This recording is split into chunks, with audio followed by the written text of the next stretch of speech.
az egyik legjobb szerintem az 2007-től a 71 lovas sima szívóbenzin. Nem a mikrohibrid, nem a turbobenzin, hanem a sima 71 lovas szívóbenzin. Az az egyik legjobb motor belőle, ami létezik. Az már nyilván az újabb kaszni.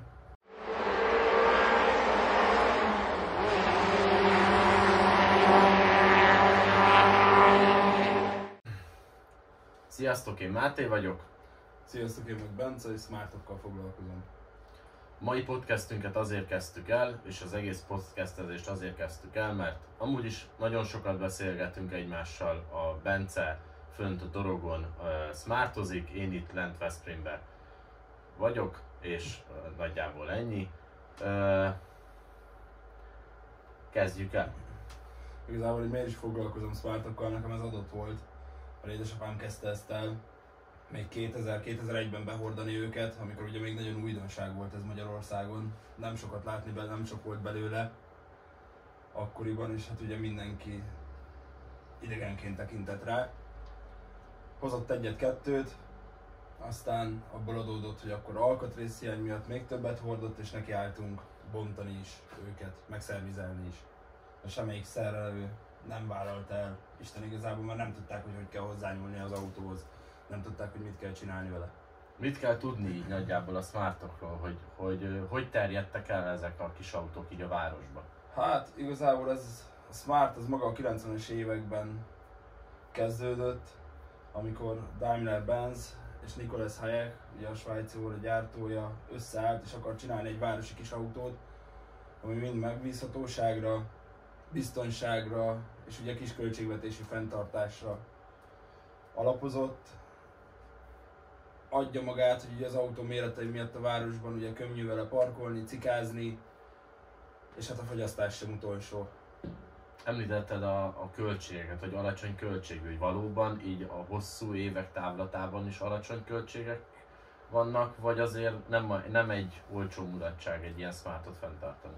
Hát igazából megmondom az őszintét, hogy attól függ, nyilván most már használt autókról beszélünk, attól függ, hogy az ember honnan vette, kitől vette. Ha az autó normálisan karban volt tartva, akkor nincs velük probléma egyáltalán.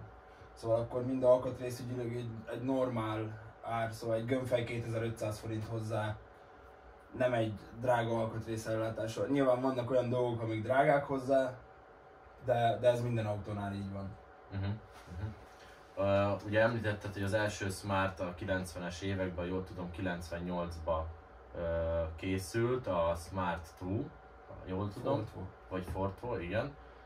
Mit lehet arról tudni, mi a különbség a között és már egy újabb generáció között?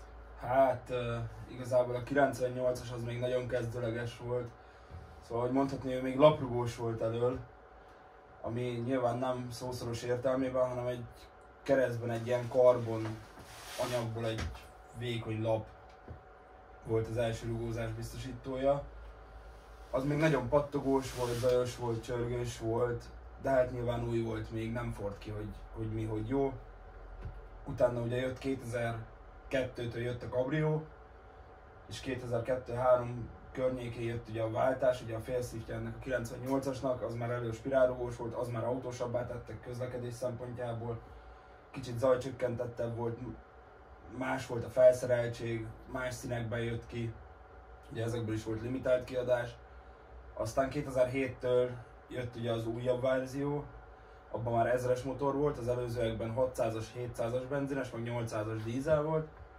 Ezekben 2007-től már 1000-es Mitsubishi motor volt, 3 hengeres, az már teljesen személyautós, szóval az már kezdi elveszíteni a smartosságát, és utána pedig 2015-től jött, ugye, amikor a Renault átvette a Smartot, az meg az új Twingo-val. Az ugyanaz, mint az új Twingo, szinte ott már elveszítette a merciségét, az már teljesen olyan, mint egy normális személyautó. Ott már nincs meg ez a smartos feeling. Ugye nagyon egyedi karosszéria elemei vannak, meg nagyon jó testre szabható, de mégis tehát kicsi autó, de aránylag jól lehet kihasználni a helyet benne. Tehát én múltkor ugye vezettem, és a műszerfal eleje konkrétan akkora, mint egy csomagtartó, mert a csomagtartója viszont akkora, mint a műszerfal eleje. Hát igen. jó a hely kihasználása, szóval nagyon tágas a belső tér, holott az emberek azt gondolnák róla, hogy picike, ugye a külső méreteiből adódóan. De viszont ugye a nagy ajtók, könnyebb beszállás, kibeszállásnál meg még az is számít, ugye, hogy magas az autó effektív. Szóval hogy sem az idősebbeknek, sem a fiatalabb korosztálynak nem okoz gondot a napi többszöri használata.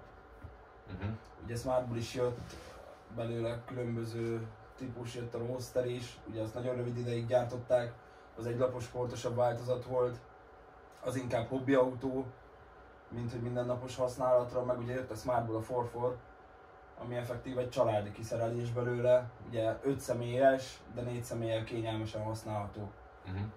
És ez a... Tehát hogy változtatta meg a Smart a városi autózást szerinted? Hát, szerintem nagyon sokat számít, tényleg itt megint csak a méretét tudom kihangsúlyozni, mert ugye a parkolásnál sokszor úgy állnak az emberek, ezt sokszor látni, hogy nem férsz be egy nagyobb autóval. Maga a parkolók sem nagy autókra vannak szabva most már, ugye túlnőtték magukat a mostani személyautók, és egy Smart-tal oda is beférsz, ahol nem hiszed el. Szóval ezt máshogy nem tudom kifejezni. Ugye régen lehetett velük úgy parkolni Németországban is, hogy nem úgy, hogy normálisan például beállni itt sorba, hanem keresztbe beállni a parkolóba. Most már büntetik, most már nem szabad, de régen ez is lehetséges volt, és hát ugye effektív majdnem egy robogó helyére beálltál vele. Hát mert akkora nagyjából, mint egy nagyobb testű robogó. Ja.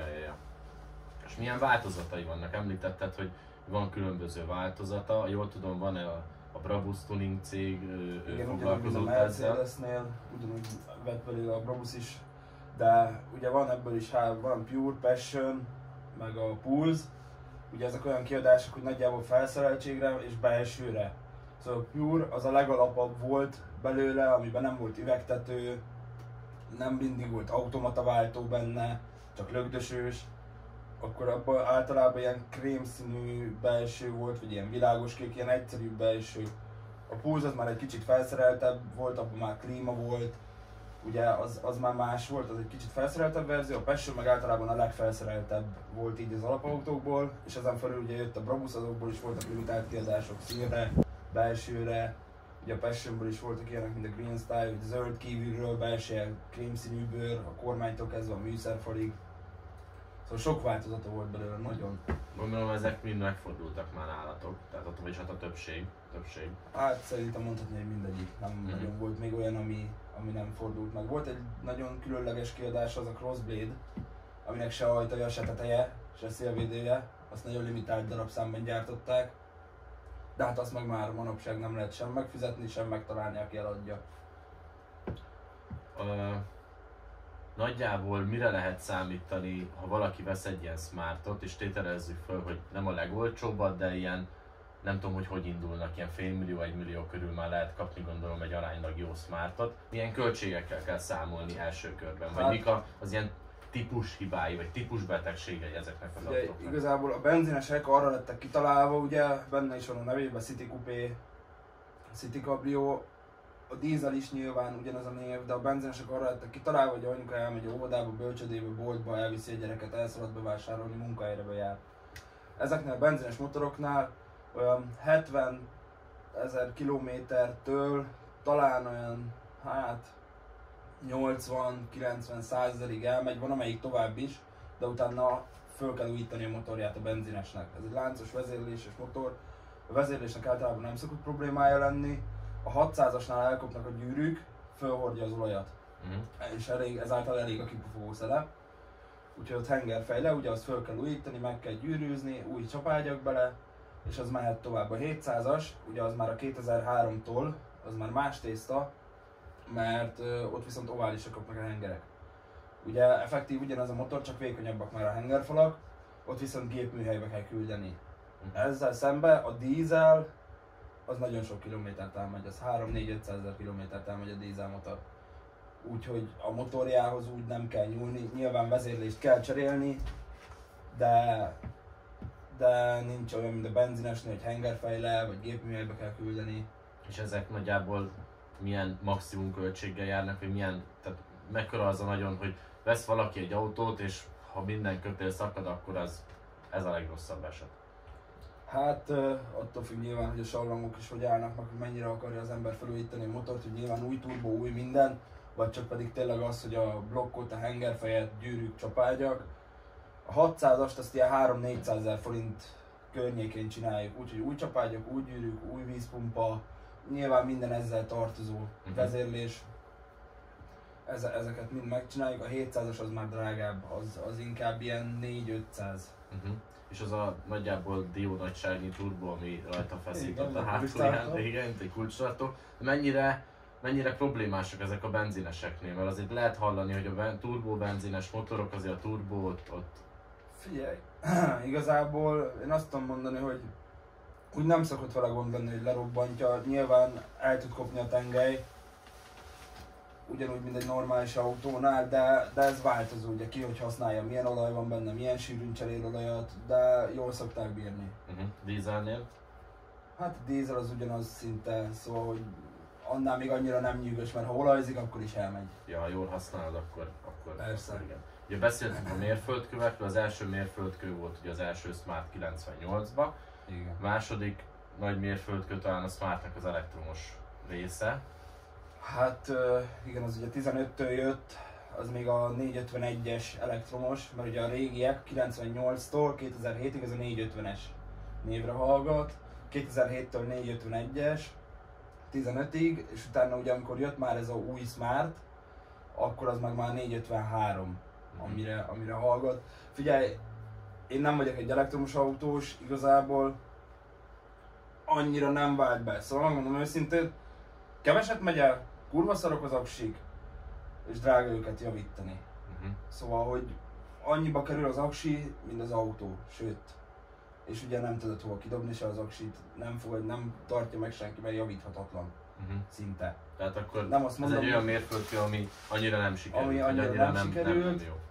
Viszont az új, ugye ez a Smart EQS, meg ezek, ez viszont úgy mondani, hogy jól sikerült, mert ott nincs, az már többet elmegy, azért ilyen 120-140 kilométert elmennek azok az autók, ezt állítják, télen 100-at biztos, 110-et, nyilván hát időjárás függő is, mennyire fűtesz, mennyire nem, mennyire esik az eső, mennyire nem. Megfagy sokáig mész. Igen, pontosan. Úgyhogy az már egy jobb verzió belőle. Igazából a helytakarékosságra visszatérve, hogy talán azt tudom mondani, hogy múltkor, amikor lementünk Csopakra és hoztunk egy nagy gázpalackot, ami elfért a lábadnál konkrétan. Nem biztos, hogy szabályos, de el lehetett hozni. Mit gondolsz, hogy mi az, ami még így a Smart-tal jár, vagy mi az, ami még így, hogy oké, kompromisszumot kell kötni, mert csak 2 személyes, vagy ugye van a 4 személyes verzió belőle. Tehát mi az, ami még, amire azt mondod, hogy azért vegyél Smartot és azért ne vegyél Smartot Hát igazából én erről nem tudok úgy, mert mi minden nap használunk, ugye van egy saját dízel kabriónk is, édesanyámnak is egy Brabus van, szóval nekünk ugye napi használatból ez nem marad ki, mindenhova szinte azzal járunk, szóval tényleg a legköltséghatékonyabb autó. Úgy nagyon ellenpéldát nem tudok mondani, nyilván, hogyha ingázol heti 3-4-szer Németország között, vagy Ausztria, akkor ne Smarttal járjál. Nem csak a mérete miatt, hanem azért annyira nem is kényelmes. De van van olyan ismerősöm, vagyis volt, aki Olaszországban tavakhoz járt ki minden évben egy Smart dízel kabrióval, felállt az autópályára 110-120 és gond nélkül a feleségével kiment. Itt milyen felszereltségi szinteket? Tehát azért nyilván ahhoz, hogy egy 110-es tempót végig tudja nyomni, azért tempomat gondolom ilyenek vannak benne, vagy... Ez nagyon ritka. Szóval a tempomat ez nagyon ritka, és nagyon drága bele. Szóval, és az már az újabbakban van, a 2000, hát inkább 5, 6, ja, végül ha egy autót arra terveznek, hogy városba menj vele, akkor tempomat 50-nél nem nagyon kell. Bár néha használom én is, de... Jó, de hát... igen, tehát anyukának a iskolába elmenni, vagy a boltba elmenni, igen, annyira nem szükséges. Fontos. Jó, hát igazából mindent, az egész országot be lehet, vagy Európát is be lehet járni. Figyelj, volt Smart Times Pesten, 15-ben Portugáliában mindenhonnan jöttek Smartokkal, szóval több 10 000 Smart volt fönn Budapesten. Ott voltunk. Nagyon nagy élmény volt, ugye más az a közösség, amikor minden ilyen Smart előtt, Smart bolond összegyűlik. de nyilván én sem vállalnám be, szóval jöttem már haza én is Németországból Smarttal.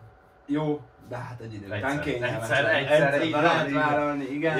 Ja. Aha. De ezek nem a hosszú távra lettek tervezve. És ugye vagytok ti Dorogon, Észak-Dunántúlon. Igen. Van még valaki így az országban, aki csak így tényleg csőlátásba Smartokra állt rá? Hát vannak, bár sokan egyébként még sehol nem voltak, amikor mi ezt elkezdtük. Ugye, de hát Pesten mindenki halad ugye előre. Sokan elkezdték, sokan abba hagyták.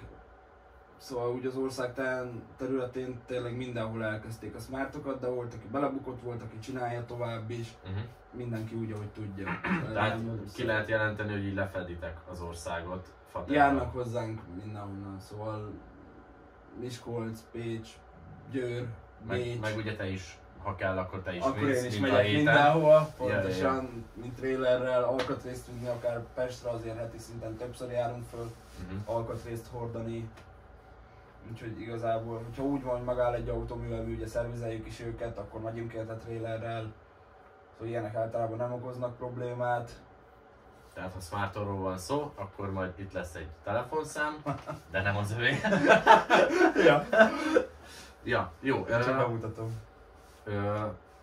Tehát azért akkor lehet azt mondani, hogy nem nagyon mennek tönkre, vagy ha igen, akkor ezek, amit az előbb elmondtál, ilyen karosszéria elemekről, vagy hogyha esetleg törne, és ha mindjárt beszélünk a törésteszről, vagy a biztonságról, hogy ezek így kaphatóak, ha jól gondolom, minden műanyag rajta, tehát elrohadni így karosszéria elemben nem nagyon fog, vagy mennyire rohadósak, hogyha már erre kitértünk. Igazából 98, 99, 2000, 2001-2-ig azért úgy volt, ami rohad, ugye azok a régiek még nem tudták a kezelést, nem jöttek rá, hogy mit, hogy, mert ugye van maga a cső, olyan mint egy csőváz. Ugye ez az autó körbe van építve persze műanyaggal, de van egy nagyon-nagyon kemény karosszériája. Hát muszáj neki. Ott a küszöbök azért szoktak rohadni, viszont 2002-3-tól nem nagyon, csak ami nagyon olyan területen volt, mint Ausztria például, hogy ahol nagyon sózzák az utakat, nem takarítják, nem foglalkoznak vele. De egyébként nem rohadnak úgy, mint mondjuk egy 4-es Golf, vagy egy Suzuki, vagy most nem tudok mást mondani. Tehát ilyen futómű bekötési pontok, akár egy Suzuki-nál, vagy egy Nem, sávvédőalja, amivel hogy műanyag nyilván nem, vagy egy küszöb, hogy porrá rohad. Nyilván aminek volt már valami sérülése, megütötte egy kőfőt, persze mindegyikben előfordul. De nem jellemző rájuk, hogy porrá rohadnak. Tehát akkor lakatos nagyon nem találkozik Smarttal. Hát nem. Tehát plusz egy a Smartnak, hogy nem nagyon rohad, vagy nem annyira. Nem annyira, mint a többi autó. Ja, inkább az a... Ja. És akkor ugye így a biztonságra is térjünk ki, hogy hát ugye... neked volt egy komoly baleseted vele. Volt, nem is egy, nekem 3. Aha. Igazából fizika kicsi, könnyű gömbelméret és nagyon kemény. Ugye nincs sok gyűrődési pont az elején, de az viszont elnyeli. Szóval, meg hát ugye lepattan az autó. Szóval minden autó szinte nehezebb, mint ő. Ja, ha csak nem egy áppal megy szembe, akkor... Igen, szóval minden autó szinte nehezebb, mint ő, így lepattan általában. Így nincs ebből probléma, láttam már azért az én autóm is, amit összetörtem, egy kabrió volt egyébként, ez a tetőre álltam, becsúsztam egy árokba. Képet rakunk föl. Ja, becsúsztam egy árokba, megfogott az árok széle, hogy csúsztam a parton, és fölfordult egyből tetőre. Igazából a küszöb bejött a üllés talpáig, de az üllés nem tekeredett el benne, szóval az meg nem mozdult, és az ajtó az ugyanúgy csukódott rajta, mint előtte. Szóval nagyon kemény, főleg a kabrió, nekem az kabrió volt, ugye az még jobban ki van merevítve, ugye az alján is van egy X merevítő, meg a tetején is van egy ilyen áthidaló gerenda. Nagyon sokat fognak. Szóval tényleg olyan, mint egy csővázas autó. Aha. Tehát akkor nyugodtan lehet vele menni. Nyugodtan. Talán... 100-szor biztonságosabb egyébként tényleg, mint egy normál személyautó ebből a szempontból. Ja, jó van. Szerinted miért érdemes más szemmel nézni a Smartra, mint egy nem egy másik autóra, hanem egy másik kicsi autóra? És azért olyan sok kicsi autó nincs, mert a Twingo, mint például, akkor egy Lupo Up vagy valami, ami abba az időben Fox vagy hasonló, Fiesta K, ami talán Ford K. Hát ja, igazából annyi, hogy ugye ez a Smart mellett az is szól, hogy mind külsőleg, mind belsőleg azért egy egyedi design, formatervezés. Nem öregszenek, szóval nem látszik rajtuk az idő, ugye? A mai napig azért nem mondod meg, hogy mondjuk egy 24 éves autó, mert amelyik jó állapotban van, az igazából nem egy látszik. 98-as vagy egy Majdnem 2009-es ugyanúgy között. néz. Hát ott van különbség, mert ugye 2007-től volt a váltás. Ja, oké, de hogy sokáig nem volt. Igen, szóval hogy nincs sok különbség köztük, és ezért ők szerintem az, hogy megtartják úgy a korukat. Meg hát attól függ kinek mire kell, most nyilván egy családos embernek kell mellé egy másik autó, de ha ketten vagytok, vagy egyedül, és mondjuk Pesten éltek, vagy egy nagyobb városba, ugyanezt szól az idősek mellett, akik ketten vannak már csak otthon, hogy nekik bőven elég lenne szerintem egy olyan autó, és 100-szor biztonságosabb, nem akarom beszólni, de mindegy Suzuki Swift. Ugye nagyon sok időset is látunk Suzuki Swift-tel régivel mászkálni. És sajnos a balesetek miatt azt is látni, hogy akik baleseteznek vele, igen, azok vagy nagyon komoly sérülésekkel, vagy halálesettel. Igen. Aha, hát jaj, Smartnál azért szerint nincsen ez. Szóval ott nagyon ritka az, hogyha valaki... És a fenntartási költsége talán megegyezik. És nem sokkal drágább. Ja, viszont nem kell lakatolni, tehát annyival olcsóbb. Nem volt ki belőle a torony. Nem esik ki az első futóművel. Vagy a hátsó, egy pizzás hát nyilván mindenféle el tud járni az idő, de hát most ez a normális, ugye, de a Smart talán jobban tartja magát, mint bármelyik autó ebből a szempontból. Mit ajánlanál? Melyik szériát ajánlanád a legjobban? Ugye mondtad 98-99 között itt azt annyira nem, vagy nem feltétlen? Attól függ az ember mennyi pénzt szán rá, meg hogy mire kell nyilván. Mert az egyik legjobb szerintem az 2007-től a 71 lovas sima szívóbenzin. Nem a mikrohibrid, nem a turbobenzin, hanem a sima 71 lovas szívóbenzin. Az az egyik legjobb motor belőle, ami létezik. Az már nyilván az újabb kaszni.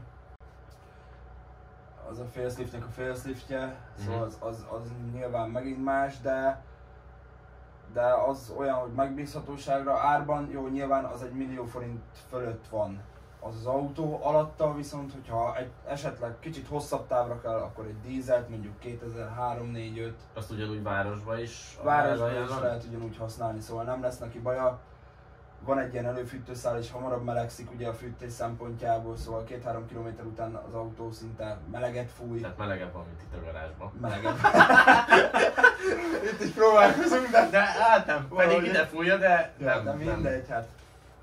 Igen, szóval ugyanúgy dízelt is ajánlok városba, viszont hogyha tényleg nagyon rövid távra kell, vagy csak 2 kilométert akar menni az ember, vagy 3-at. Vagy csak bejárni, dolgozni, városon belül, vagy külvárosba, vagy akkor valami. egy benzines tökéletes. Akkor turbós is akár. Abból csak turbós van, a 2007-ig ja, csak igen. Jó, hát ti mit gondoltok a Smartról, vagy ha van történetetek, akkor küldjétek el nekünk kommentbe, ide a YouTube videó alá. Következő részben megpróbálunk ugyanígy a Smarttal foglalkozni, bár nem tudom, hogy mit még, mert kicsit részletesebben, igen, meg akár be is tudunk mutatni egyet, ha nagyon úgy van. Igazából 20 perc fölött vagyunk, és remélem, hogy vágás nélkül is ugyanitt fogunk lenni. Szerintem nagyjából igen. Igen, nagyon jók vagyunk. Maradjatok velünk. Okay, ciao.